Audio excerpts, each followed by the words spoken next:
Toutes les urnes sont en matériaux biodégradables, posées dans du sable.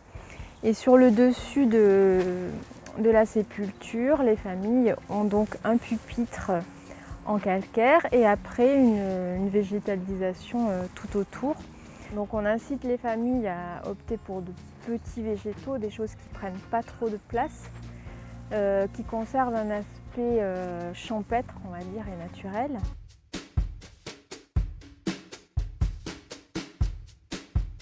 Ici l'espace inhumation, donc pour les cercueils biodégradables, toujours en pleine terre.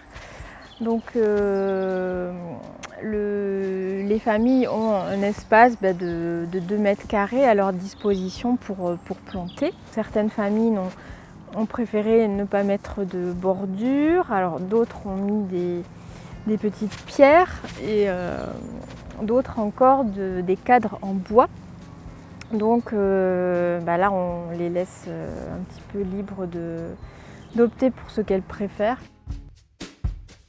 Je suis très touchée par ce petit cimetière nouvellement installé depuis 2-3 années, 4 années je crois, qui respectera en effet davantage la nature. De plus, ça n'a pas cette rigidité des cimetières avec des tombes qui sont toutes alignées les unes à côté des autres. Et cette nouvelle formule est quand même touchante, c'est beaucoup plus apaisant je trouve.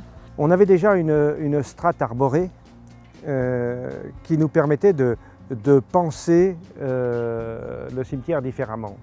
C'est l'espace qui nous a accueillis, je dirais, et on a souhaité le respecter le plus possible.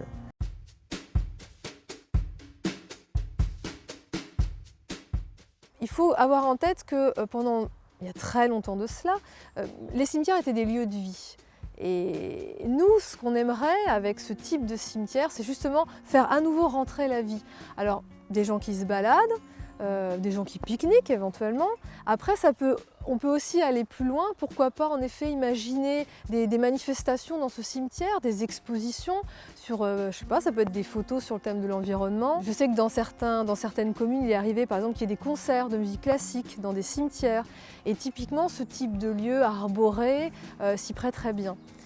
Après, ça veut dire qu'il faut casser certains tabous, mais ça permettrait, je trouve, de faire une belle passerelle entre le monde des morts et le monde des vivants et appréhender ce lien de manière un petit peu moins sinistre.